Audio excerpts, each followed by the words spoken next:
Thanks for joining us at Right On Replicas, where we bring you the best scale model kit reviews on the planet.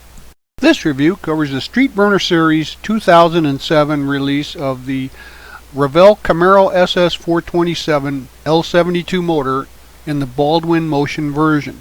It's a 125 scale kit, number 85-2061.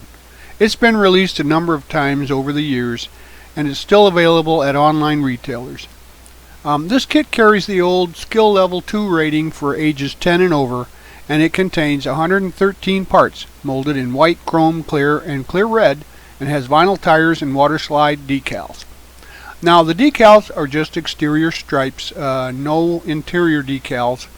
The instructions are typical book format from Revell, and it builds up starting with the motor, which is a nicely detailed 427. The chassis is basic but well detailed, and the interior tub is also complemented with panel inserts so that they can be detailed separately.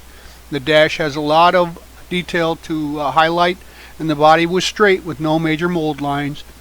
The assembly overall goes together well, and the overall dimensions are approximately 7 3/4 inches long, 2 3/4 inches high, and 2 3/4 inches wide. Here are the decals for this kit. As you can see, they're very colorful and the registry is good.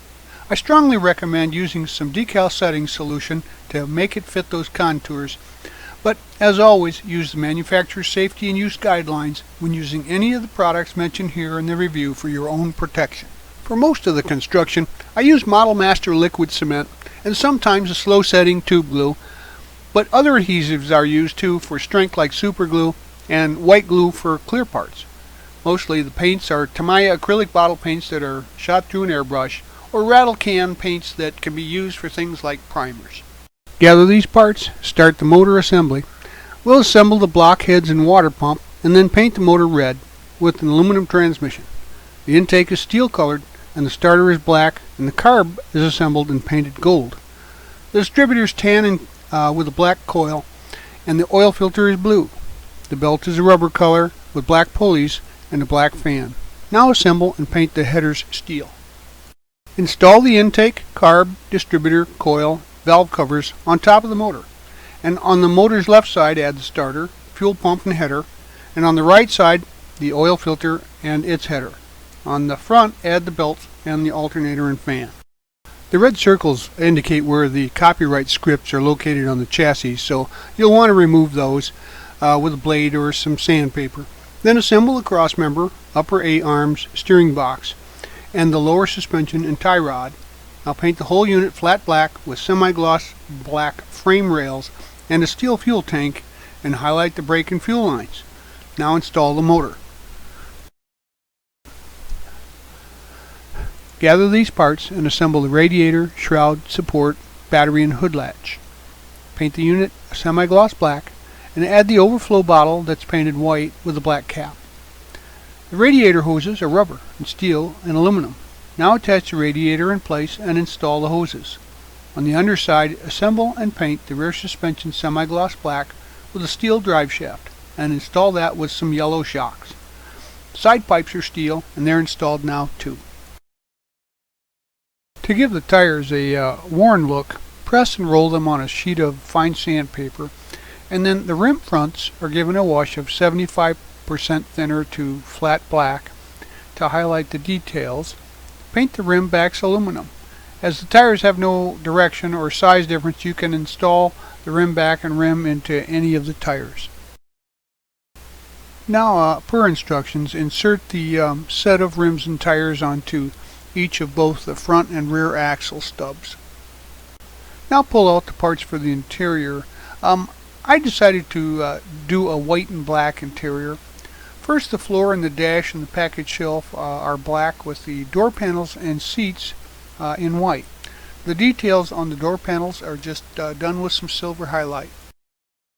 I added a few custom touches to this model by printing out some logos onto some black paper to make some custom floor mats for my vehicle.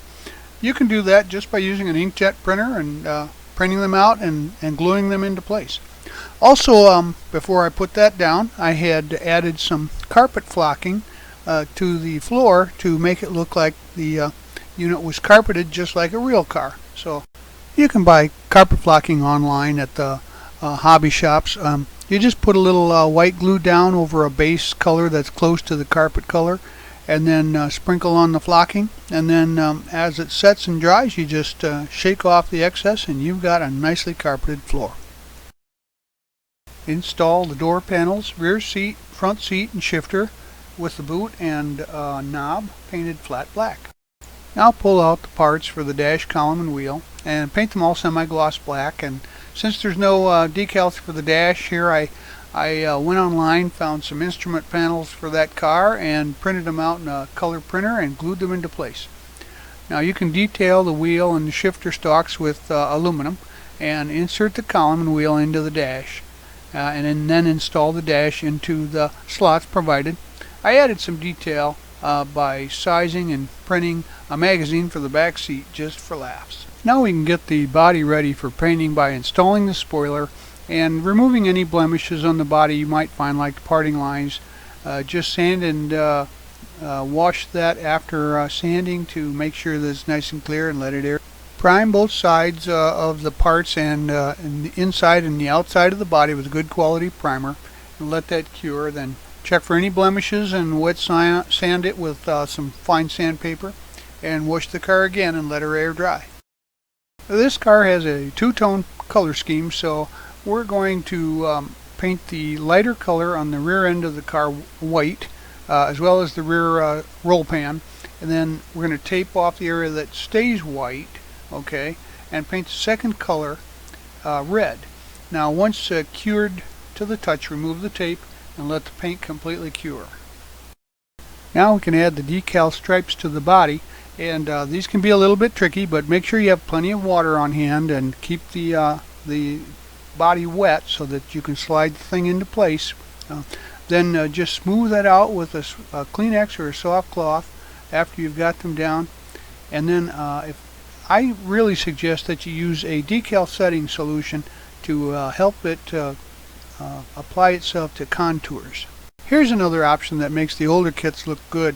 It's called bare metal foil, and you can apply this just like tape over where the trim is, and then use a sharp hobby knife to remove the excess.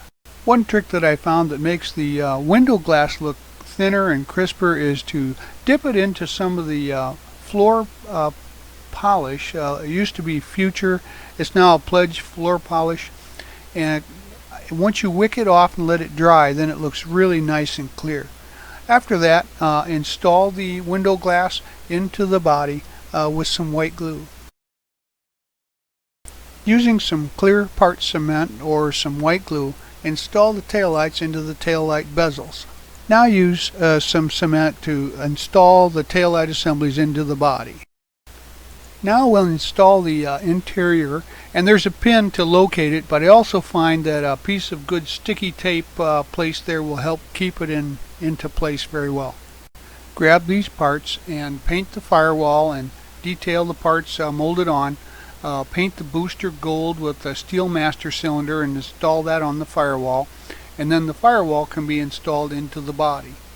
Now slide the chassis into the body from the rear, placing the nose in first, then stretch out the sides to fit the chassis into place. It's a tight fit and you probably won't need any glue. Again, to add a little customization to my model, I printed out my logo using a color printer on just some white paper, and then I put a piece of clear cellophane tape over the top and used some white glue later on to attach it to the body. Gather up the parts to complete the front end. The air filter is painted white and installed.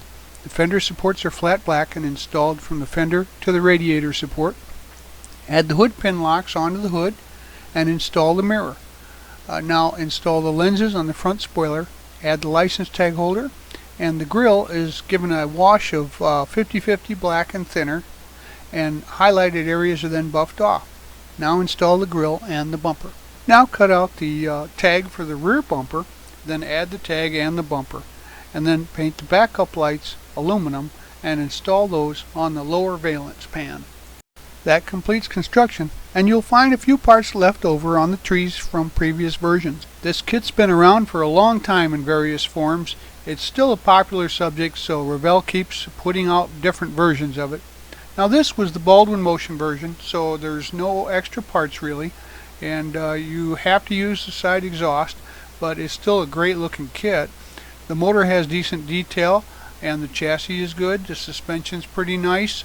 Overall the interior was very nice, although it could have used some decals for the gauges, which are available in newer kits, but the body had very few flash and some minor mold lines from age, but nothing really that was detracting from the kit. Overall, it was a great kit. The fit was tight and the finish was nice. There were really no issues with buildability. Overall, the looks were great, and I think you'll enjoy this kit too. We hope you liked this premium quality step-by-step review, and so that you don't miss any more, please subscribe to our YouTube channel, but you can find us on Facebook and also at our website www.rightonreplicas.com. Thanks!